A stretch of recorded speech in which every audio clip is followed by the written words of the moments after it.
अब हम लोग जो पढ़ेंगे वो है झारखंड का भौतिक स्वरूप एवं उच्चावच, भौतिक स्वरूप या फिर धरातलीय स्वरूप। इससे पहले हम लोगों ने झारखंड की भूगर्भिक संरचना के बारे में पढ़ लिया है। तो झारखंड का धरातलीय स्वरूप के निर्माण में, जो झारखंड का धरातलीय स्वरूप है उसके निर्माण में छोटा नागपुर पठारी क्षेत्र का सरप्रमुख योगदान है। छोटा नागपुर पठारी क्षेत्र का सरप्रमुख योगदान है। और यह पठार क्या है, तो भारत के प्रायद्वीपीय पठार का उत्तर पूर्वी भाग है। तथा ये जो पठार है छोटा नागपुर पठार, ये क्या है, भारत के प्रायद्वीपीय पठार का उत्तर पूर्वी भाग है। और इस पठार का विस्तार उड़ीसा, पश्चिम बंगाल, बिहार तथा छत्तीसगढ़ राज्य की सीमाओं तक है। ये हमारा भारत का मैप, जिसमें ये जो पोर्शन दिख रहा है ये प्रायद्वीपीय पठार है। और इसी का उत्तर पूर्वी भाग में क्या है, छोटा नागपुर का पठार, मतलब इसी का उत्तर पूर्वी हिस्सा छोटा नागपुर पठार है। झारखंड की पठारी भूमि का स्वरूप सीढ़ीनुमा है। और इसका जो स्वरूप है पठारी भूमि किस प्रकार है, सीढ़ीनुमा। छोटा नागपुर पठार का निर्माण मुख्यतः लावा के जमाव से हुआ है। और इस पठार का निर्माण लावा के जमाव से हुआ है। इस पठार की आग्नेय चट्टानों का बृहद पैमाने पर रूपांतरण हो चुका है। पिछली क्लास में हम लोगों ने देखा जो भूगर्भीय संरचना, उसमें आग्नेय चट्टान सबसे अधिक भूभाग पे था, 90% भूभाग पे लगभग झारखंड का आग्नेय चट्टान है। लेकिन अभी क्या है कि इसका बृहद बहुत बड़े पैमाने पर रूपांतरण हो चुका है। झारखंड में आर्कियन कालीन चट्टानों की अधिकता, और यहाँ आर्कियन कालीन चट्टानों की अधिकता वही 90% है। मृदा की छिद्रता में कमी तथा पठारी ढाल के कारण जल के अंतः स्पंदन की दर कम होती है।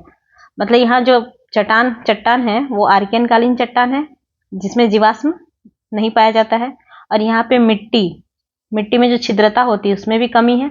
और पठारी ढाल मतलब ढाल होने के कारण यहाँ पानी रुकता ही नहीं है, बह जाता है, जिसके कारण यहाँ पे भूमिगत जल की मात्रा में अत्यंत कमी पाई जाती है।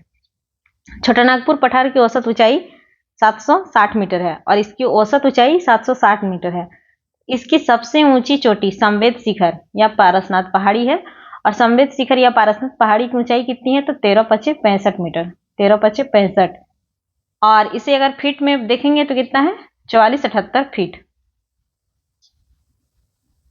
अगर फीट में याद नहीं रहता है तो बस इतना याद रखना है कि 1 मीटर इक्वल टू 3.28 फीट होता है। और इसको कैलकुलेशन करने के बाद हमें क्या मिल जाएगा, तो ये लगभग 4477.2 फीट मिलेगा, जो लगभग किसके बराबर होगा, 4478। तो इतना फीट है। झारखंड की दूसरी सबसे ऊंची पहाड़ी गुलगुल पहाड़ी या फिर सरवत पहाड़ी, जो कि कहाँ है, गढ़वा जिले में। संवत शिखर जो है, संवेद शिखर पारसनाथ पहाड़ी, वो सबसे ऊंची पहली चोटी हो गई। और दूसरी जो सबसे ऊंची पर है वो है गुलगुल पहाड़ी, जिसको सरवत पहाड़ी बोलते हैं, और ये गढ़वा में है। और संवेद शिखर कहाँ है, तो गिरिडीह में है। झारखंड का भौतिक स्वरूप अपनी भूगर्भिक बनावट एवं उच्च भूमि के साथ साथ भूगर्भिक हलचलों से निश्चित हुआ है। इसका जो भौतिक स्वरूप बना है वो भूगर्भिक बनावट और उच्च भूमि के साथ साथ भूगर्भिक हलचलों से बना है। साथ ही यहाँ पे नदी जैसे कि दामोदर, स्वर्णरेखा आदि ने पठारी भागों को विभक्त कर, मतलब अपर्दन के कारण विभिन्न भौतिक प्रदेशों में बांट दिया। अतः राज्य के भौतिक विविधता को निम्न रूपों में समझा जा सकता है। तो झारखंड के धरातलीय स्वरूप का विभाजन को हम लोग 5 रूप में समझ सकते हैं। तो सबसे पहले क्या है कि पश्चिमी और पूर्वी उच्च भूमि। पश्चिमी और पूर्वी उच्च भूमि के अंतर्गत क्या देखेंगे, तो पाट प्रदेश और राजमहल उच्च भूमि आता है। पश्चिमी और पूर्वी उच्च भूमि के अंतर्गत पाट प्रदेश और राजमहल उच्च भूमि। दूसरा जो हो गया वो हो गया हमारा छोटा नागपुर पठार। और ये जो है इसे 2 भागों में बांटा जाता है, एक हो गया केंद्रीय पठार और दूसरा हो गया बाह्य पठार। अब केंद्रीय पठार जो है इसे पुनः 2 भागों में, पहला आ गया रांची का पठार और फिर दूसरा आ गया हजारीबाग का पठार। अब बाह्य पठार जो हुआ उसमें पहला हो गया कोडरमा पठार, इसे ही निचला हजारीबाग का पठार कहा जाता है। और दूसरा हो गया हमारा सिमडेगा पठार। तीसरा क्या है इसके निर्माण में साथ देने वाला, तो नदी घाटी और मैदान। नदी के कारण और मैदान के कारण भी यहाँ पे इसका भौतिक विभाजन हुआ है। तो नदी घाटी जो है इसको हम लोग देखेंगे अपवाह प्रणाली में, इसको जब पढ़ेंगे तब। अभी मैदान को देखते हैं तो सिंहभूम का मैदान, ढालभूम का मैदान और पंचपरगना मैदान। फिर आता है दक्षिणी उच्च भूमि। दक्षिणी उच्च भूमि में पोरहाट, पोरहाट क्षेत्र का दालमा श्रेणी, फिर कोल्हान उच्च भूमि या कोल्हान पहाड़ी, फिर आ जाएगा सरंडा पहाड़ी क्षेत्र। तो ये 5 भौतिक भागों में झारखंड का जो स्वरूप है उसका विभाजन हुआ है। पहला जो हो गया वो क्या है, पश्चिमी और पूर्वी उच्च भूमि। इसके अंदर 2 पार्ट हो गया क्या क्या हो गया, पाट क्षेत्र, पश्चिम तरफ पाट क्षेत्र हो गया और पूर्व तरफ क्या हो गया, राजमहल उच्च भूमि। दूसरा जो हो गया वो हमारा हो गया छोटा नागपुर का पठार। ये भी 2 भागों में टूटता है। एक हो गया केंद्रीय पठार, सेंटर वाला पठार, और दूसरा जो आ जाता है वो है बाह्य पठार, बाहर का पठार।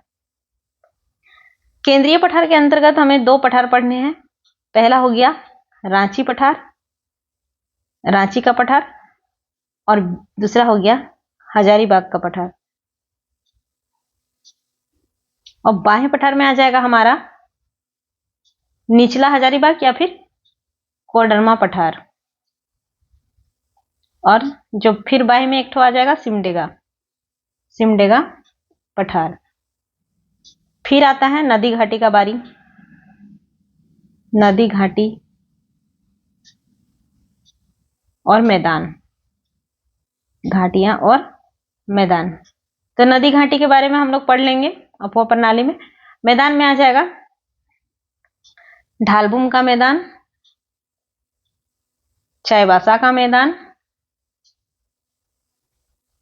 और पंचपरगनिया का मैदान, पंचपरगनिया का मैदान। फिर चौथा जो है वो बचा दक्षिण साइड, दक्षिण उच्च भूमि। दक्षिणी उच्च भूमि में हो जाएगा पोरहाट क्षेत्र, दालमा रेंज, दालमा श्रेणी और कोल्हान उच्च भूमि।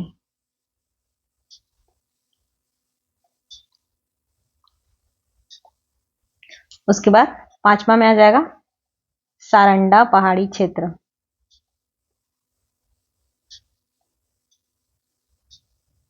एक एक करके सबको डिटेल्स में देखते हैं। तो सबसे पहले है पश्चिमी और पूर्वी उच्च भूमि।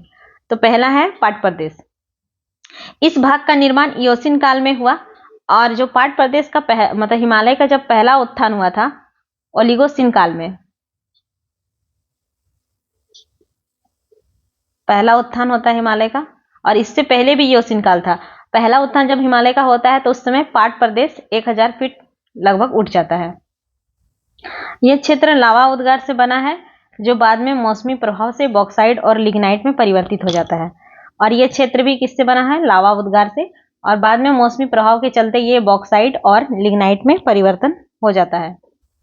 और यहाँ पे क्या है कि पाट क्षेत्र में उच्च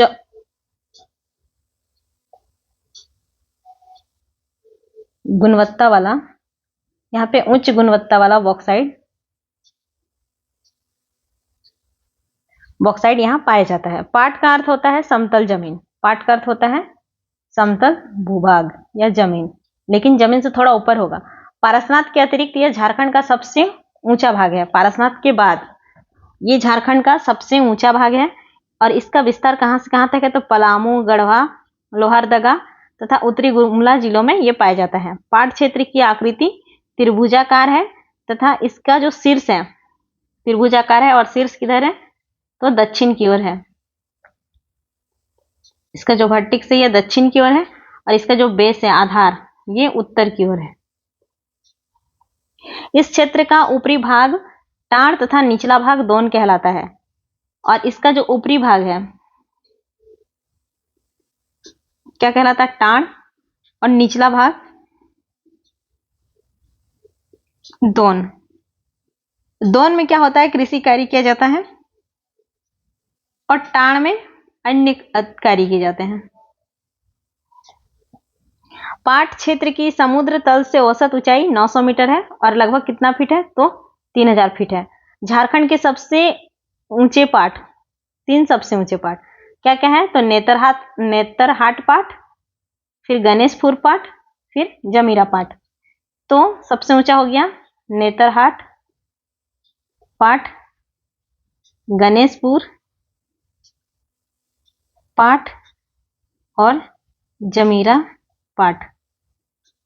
इन तीनों की जो ऊंचाई है वो लगभग सब में 1100 है।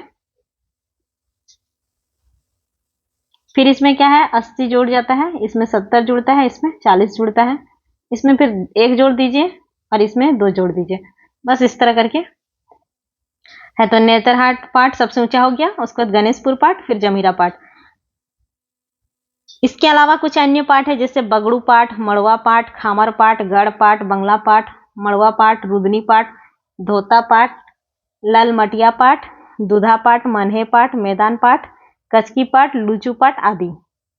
सानू एवं सारू तथा बागन पहाड़ी इस क्षेत्र की महत्वपूर्ण पहाड़ी है। सारनू और सारू तथा बागान पहाड़ी इस क्षेत्र की सबसे महत्वपूर्ण पहाड़ी है। इस भूभाग से छोटी छोटी नदियों का उद्गम हुआ है। उत्तरी कोयल, शंख, फुलझर आदि नदियां यहीं से निकलती है। पाट वस्तुतः एक स्थानीय नामकरण है और पाट जो शब्द है ये एक नामकरण है जो सपाट चोटियों से युक्त पहाड़ियों को इंगित करता है। और ये किसको इंगित करता है, पाट माने सपाट, सपाट चोटियों से युक्त पहाड़ियों को इंगित करता है। और यही सबसे झारखंड का सबसे उच्चतम जलप्रपात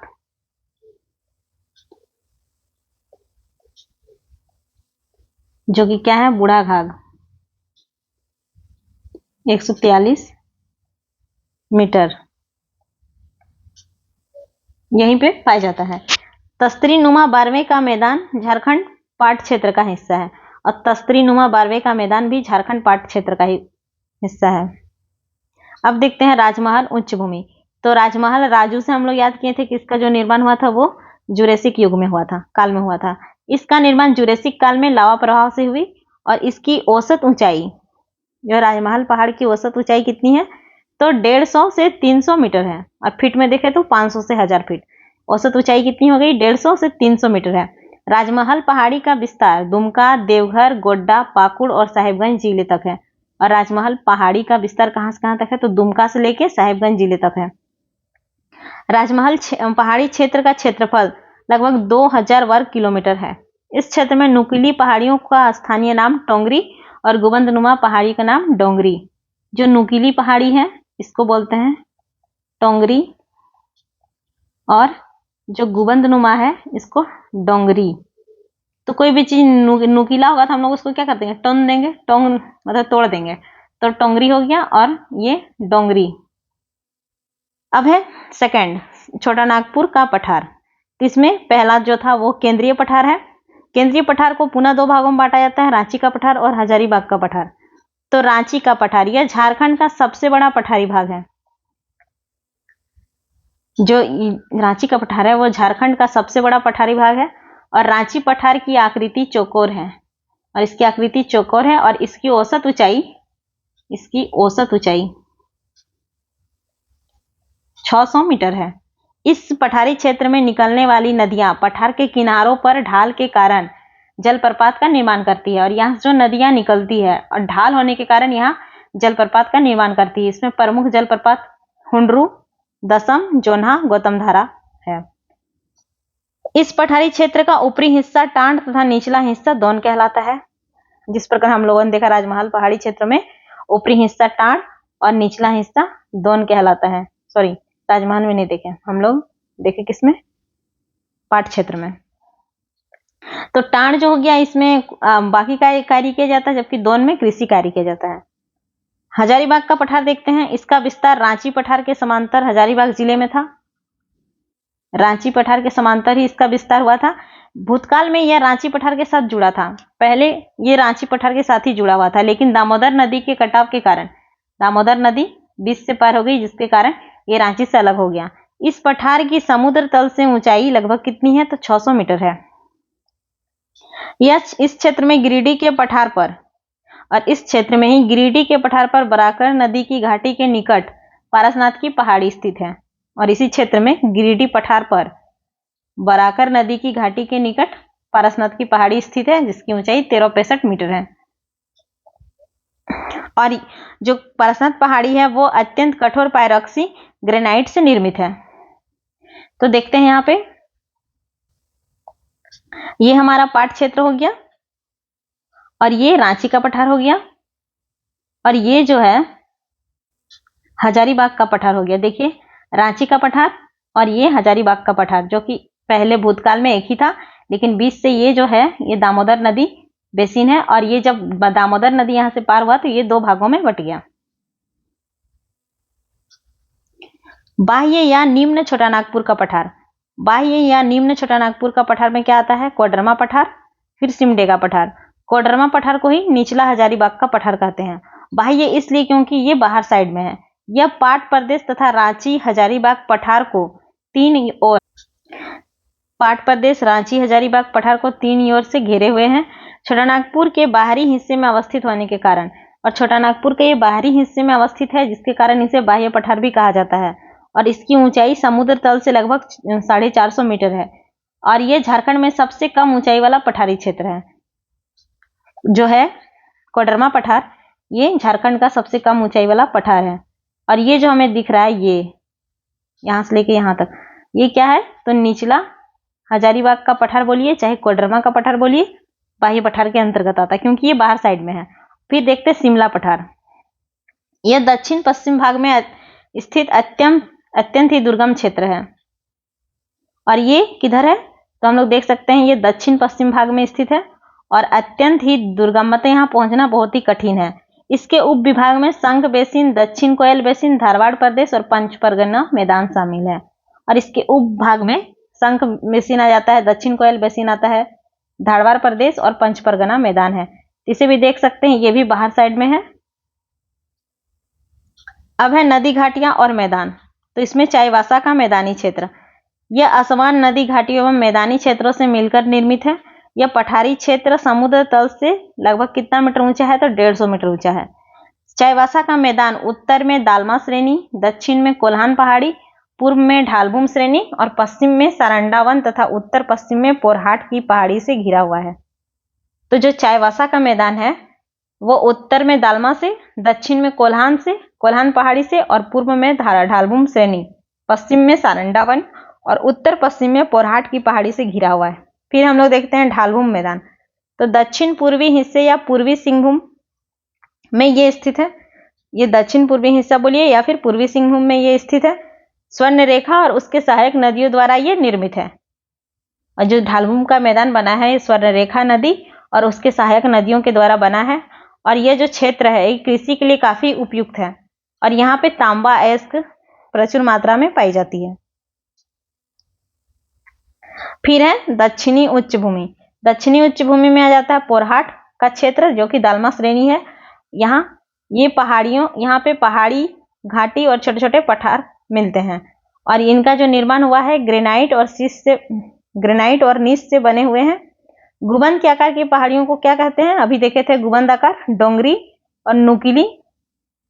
ये डोंगरी हो गया और जो नुकीली है ये टोंगरी हो गया। और ये जो क्षेत्र है वन और कृषि संसाधन यहाँ की अर्थव्यवस्था को निर्धारित करते हैं। और यहाँ की अर्थव्यवस्था किस पे निर्भर है? तो वन और कृषि संसाधन। स्वर्ण रेखा नदी क्या करती है? तो दालमा श्रेणी को चाकुलिया के निकट काटती है। फिर है कोल्हान उच्च भूमि। तो कोल्हान उच्च भूमि ये भी दक्षिण भाग में स्थित है। इसकी औसत ऊंचाई कितनी है? तो 660 मीटर और यह रांची पठार का दक्षिणी विस्तार माना जाता है।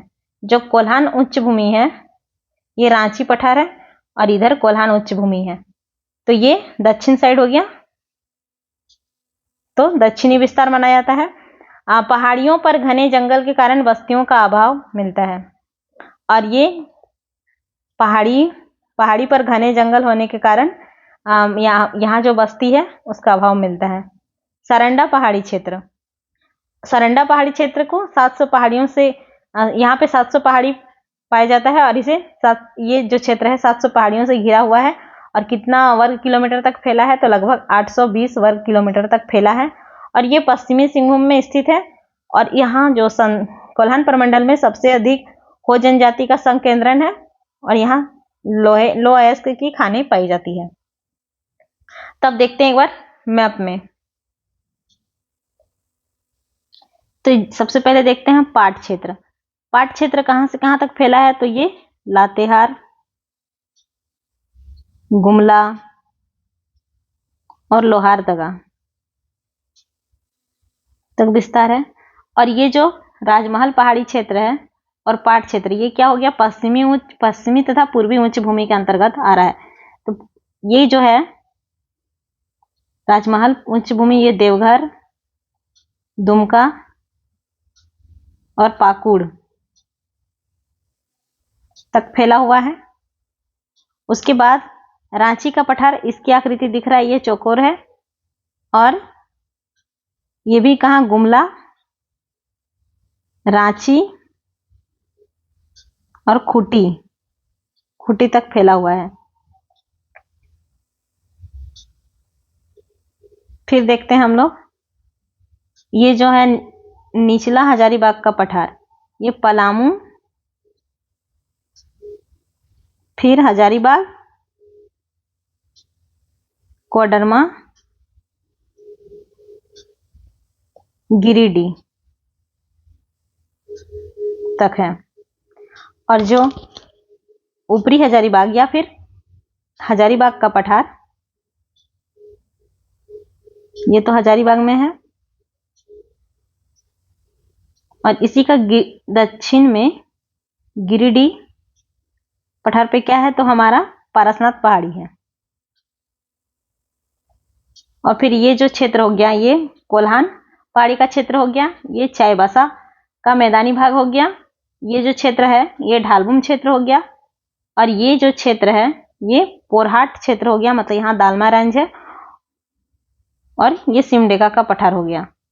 और ये जो है ये क्या हो गया, दामोदर नदी बेसिन। और ये बचा हुआ क्षेत्र ये गंगा का मैदान है। और इधर कुछ इंपॉर्टेंट पहाड़ी और घाटी है जिसे आप लोग देख लीजिएगा और एक बार इसको रिकॉल कर लेते हैं।